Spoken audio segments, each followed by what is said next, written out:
రూపాయలు నోట్లుంటే కానీ లెక్క పెట్టి 10 రూపాయలు పెట్టు అంటే మనలో ఏంటంటే అయ్యగారు కానీ నిజం మంచి భావన అంటే దేవుడికి మనం అలా ఇవ్వగలం.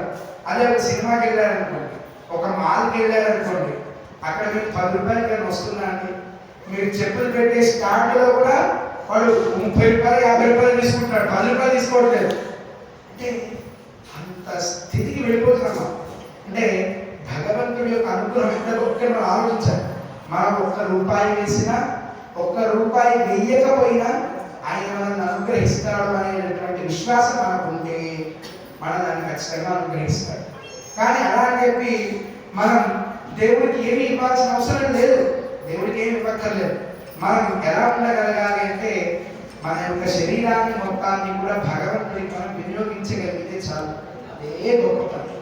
అలాగా మనం ఈ కార్తీక మాసంలో తులసి దామోదర కళ్యాణాన్ని చేసుకున్నాం. ఇప్పుడు మీకు అర్థమైందా కార్తీక మాసానికి మార్గశిర మాసానికి ఉండేటటువంటి గొప్పతనం? అర్థమైంది కదా? సరే, ఇప్పుడు మరి కార్తీక దామోదర వ్రతం ఎందుకంటారండి అంటే ఒక్కొక్క మాసానికి ఒక్కొక్క దేవత ఉంటారు. అలాగా మార్గశిర మాసానికి కేశవ అనేటటువంటి దేవత, కార్తీక మాసానికి దామోదర అనేటటువంటి దేవత.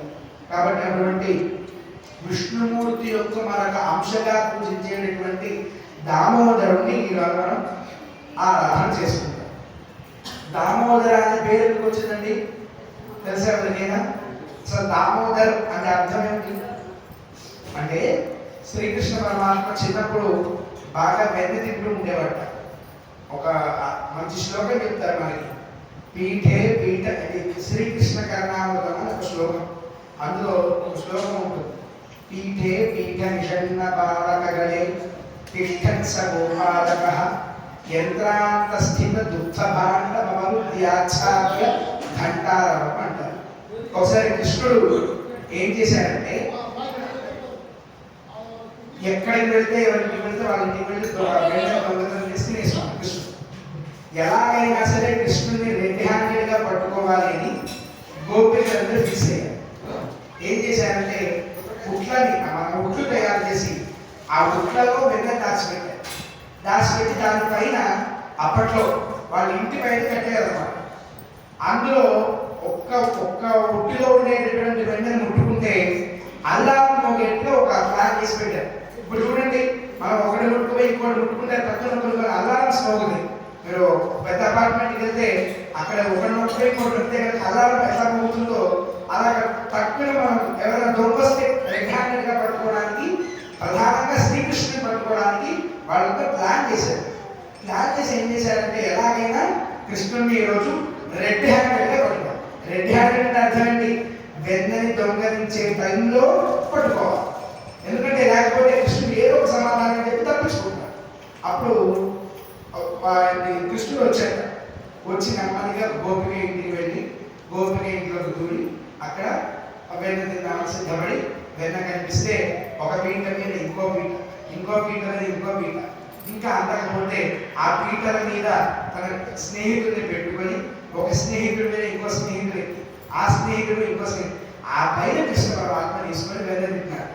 ఆ కృష్ణుడు వెన్న తింటుంటే కృష్ణుడి యొక్క నోటి నుంచి జారువారినటువంటి వెన్న కింద ఉండేటటువంటి మిత్రులంతా తింటున్నారు. ఆయన అద్భుతం చూడండి. ఒకసారి గొప్ప మంచి శ్లోకం చెప్తారు పెద్దలు. ఒకసారి కృష్ణుడు వాళ్ళ ఫ్రెండ్స్తో అందరితో యమునా నది దగ్గర ఆడుకుంటూ ఉంటారు. ఆడుకుంటూ ఉంటే అక్కడ కృష్ణ పరమాత్మ ఏం చేస్తారంటే అందరూ ఒక్కొక్క అన్నం తింటున్నారు. అందరూ ఎవరికి తెచ్చి వాడు పప్పులు కూర చేస్తారు కదా, చక్కగా వాళ్ళందరినీ కూడా ఒక గిన్నెలో పోయించారు. పప్పు, కూర, పచ్చడి, సాంబార్ అన్నీ వేసి చక్కగా కలిపి పచ్చడి ముద్దను తయారు చేసి అందరూ తింటూ ఉన్నారు. అయితే కృష్ణుడి పక్కన ఉండే స్నేహితులకి కృష్ణుడి ఎంగిలి తినేటటువంటి అవకాశం వచ్చింది కదా, మరి మాకు కూడా ఇలాంటి కృష్ణుడి ఎంగిలి తిన్నామంటే అది అద్భుతం అండి. సాక్షాత్గా పరమాత్మ కదా, ఆయన యొక్క ఎంగిలి తిందామని బ్రహ్మదేవుడు, ఇంద్రుడు, శివుడు వీళ్ళంతా కూడా కాపులై అక్కడికి వచ్చారు. అంటే వీళ్ళు తిన్నాక చేయగలుగుతుంటే ఆ మెతుకులు అక్కడ పడతాయి కదా, ఆ మెతుకులు తిందామని చెప్పి కాపులు రూపంలో వచ్చారు. మరి వాళ్ళు వేరే మాయా రూపంగా వస్తే కృష్ణుడే పెద్ద మాయగా వాళ్ళు వచ్చారని తెలుసుకొని అవి వాళ్ళకి ఆ అన్నం దొరకకుండా చేయాలి అని చెప్పి ఏం చేశారంటే కృష్ణుడు తెలివిగా మనమంతా ఒక పోటీ పెట్టుకున్నాం. ఏ పోటీ అంటే ఎవరైతే ఒక్క మెతుకు కూడా పడకుండా తింటారో వాడు ఈ పోటీలో గెలిచినట్టు. అంటే ఒక్క మెతుకు కూడా ఉంచకుండా స్నేహితులంతా తినేశారు. పాపం కాపులుగా వచ్చినటువంటి బ్రహ్మాది దేవతలంతా కూడా చూసి బాధపడి అయ్యేదో అనుకున్నారు. అంటే భగవంతుడి యొక్క శేషత్వం, ఎంగిలి శేషము అంటారు. అటువంటి శేషత్వాన్ని బ్రహ్మాది దేవతలు కూడా స్వీకరించేటటువంటి సాధ్యపడలేదు వాళ్ళకు కూడా. అంత గొప్ప పరమాత్మ అలాంటి సౌలభ్యం కలిగించారు. అంటే సామాన్యులకి మనలాంటి వారికి కలిగించారు, మనుషులకు కలిగించారు శ్రీకృష్ణరావు. అలాగా ఒకసారి అలా వెన్న దొంగతనం చేసుకుంటే ఆ వెన్న జాలువారి కింద వాళ్ళంతా తింటుంటే తక్కువ గోపికలు వచ్చి ధ్యానంగా పట్టుకున్నారు కృష్ణుడు. పట్టుకున్న వెంటనే కృష్ణుని అడిగారు, కష్టం కాదా అని అడిగారు. ఓ బాలక ఎవరయ్యా నువ్వు అని అడిగారు కృష్ణుని. ఎందుకంటే కృష్ణుడు నల్లగా ఉంటాడు కదా, ఇక్కడ వెన్న తింటూ వెన్నంతా పుష్పం నల్లగా ఉంటాడు కృష్ణుడు. అప్పుడు కష్టం బాలా అని అడిగారు. కృష్ణుడి కోసం చూస్తుంటే ఇంకొకటి వచ్చాడేమో అనుకొని ఎవరు నువ్వు అని అడిగారు గోపిక కృష్ణుడిని. అంటే అప్పుడు కృష్ణుడు ఏం చెప్పాడు తెలిసిన, తన పేరు చెప్పలే, బలానుజహ అని చెప్పాడు. అంటే బలరాముడు అని ఒక ఆయన ఉంటాడండి, ఆయన తమ్ముడిని అని చెప్పాడు. చూడండి, లోకంలో మంచి పేరు కలిగినటువంటి రాజకీయ నాయకులు ఉన్నారనుకోండి, ఎవరైనా మంచి వాళ్ళు ఉన్నారు, పెద్దవాళ్ళు ఉన్నారనుకోండి, మరి నువ్వు ఎవరయ్యా అంటే నేను ఫలానా చిరంజీవి గారి తమ్ముండండి, పెద్ద రామారావు గారి తమ్ముండండి అంటే మనం వాళ్ళ పేరు చెప్పుకుంటాం. ఫలానా వారి కొడుకునండి, ఫలానా వారి అబ్బాయినండి చెప్పుకుంటారు. అలాగా మంచి పేరు ఉన్నవారి సంబంధంతో చెప్పుకుంటే మనము మంచివాళ్ళం అనుకుంటారా లేదా? అలాగే కృష్ణుడు కూడా అప్పట్లో కృష్ణుడి కంటే బలరాముడికి మంచి పేరు ఉండేది. కాబట్టి కృష్ణుడు ఏం చేశాడంటే బలరాముడి పేరు చెప్పుకొని బలానుజహ, ఫలానా బలరాముడు గారు తమ్ముడండి అని చెప్పాడు. ఓ అవునా ఈ మిహతే అని అడిగింది గోపిక. మరి బలరాముడు తమ్ముడు ఇక్కడికి ఎందుకు వచ్చారా అని అడిగారు. అంటే అప్పుడు కృష్ణుడు ఏం చెప్పాడు తెలివిగా, మందిరా శంకయ్య, ఈ ఇల్లు నారదులో నేను వచ్చానమ్మా అని చెప్పాడు కృష్ణుడు. ఓహో బాగుంది, మా ఇల్లు కూడా ఇలాగే ఉంటుంది, బయట ఇలాగే ఇల్లు కట్టుకున్నా మీకు కూడా ఇది మా ఇల్లు అనుకునే వచ్చాము అన్నాడు కృష్ణుడు. అయితే అప్పుడు గోపిక అంతస్థం నమని తథాంతరి వరే హస్తం కిమర్థయ్యథ. సరే మీ ఇల్లు అనుకుని వచ్చారు ఇక్కడికి, మరి ఇక్కడికి వచ్చి ఈ పైన ఉన్నటువంటి ఈ ఉట్టిలో ఉండేటటువంటి ఈ వెన్నె కుంటలో ఎందుకు చేతిని పెట్టావు అని అడిగాడు గోపి. అవునా? అప్పుడు కృష్ణుడు ఇంకో మాట చెప్పాడ, ఇప్పుడే మా ఆవుకి, మా ఇంటి దగ్గర ఉండేటటువంటి నందిని ఆవుకి ఇప్పుడే ఒక చిన్న లేగ కూడా పుట్టింది.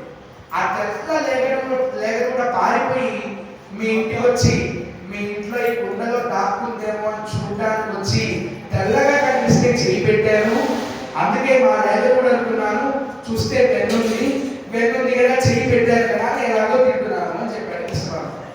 ఇలా దొంగతనం చేస్తూ ఆ వెన్నెను దొంగతనం చేస్తున్నారని చెప్పి ఏం చేసిందంటే యశోదాదేవి ఒక 2 చెట్లు పెద్ద మద్ది చెట్లు ఉంటే ఆ మద్ది చెట్ల పక్కనే ఒక రోలు ఉంది. ఆ రోలుకి తాడు పెట్టి కట్టేసింది కృష్ణుడు. ఆ రోలుకి తాడు పెట్టి కట్టేయడం వల్ల పొట్టకి తాడుతో చుట్టబడిన వాడు కాబట్టి ఆయనకి దామోదర అనే పేరు వచ్చింది. అలాగా మరి సాక్షాత్తుగా భగవంతుడు ఆయన్నే కట్టేసిందంటే ఆశ్చర్యంగా యశోద ఎంత గొప్పదో. మనందరినీ ఆడుకునేటటువంటి పరమాత్మ ఆయన్నే కట్టేసి ఒక తాడు కట్టేసిందంటే ఇంత గొప్పదండి యశోద. అలాగా ఆ రోగల్ని కట్టేస్తే ఆ కృష్ణుడు ఏం చేశాడంటే ఆ పక్కన ఉండేటటువంటి మద్ది చెట్లలో దూరి ఆ రోగాల్ని విడిపించుకుంటున్నాడు. అప్పుడు ఆ కృష్ణ స్పర్శతో అక్కడ ఉండేటటువంటి రెండు మద్ది చెట్లు అశ్విని దేవతలుగా మారి నమస్కారం చేసే కృష్ణుడి. ఎందుకు చేసేది తెలిసిన, వాళ్ళకు శాపం ఉంది. ఆ శాపానుసారంగా వాళ్ళు ఆ కృష్ణుడి యొక్క ఇంటి దగ్గర చెట్లుగా మారారు. కాబట్టి ఆ శాప విమోచనం ద్వారా వాళ్ళకి చక్కగా మళ్ళీ పునర్గతి లభించింది అని మనకి ఈ చక్కటి వృత్తాంతం ద్వారా పెద్దలు తెలియజేస్తారు. కాబట్టి ఈ కథని మనం ఎప్పుడు వినాలి? కార్తీక మాసంలో దామోదర వ్రతంలో ఉండాలి.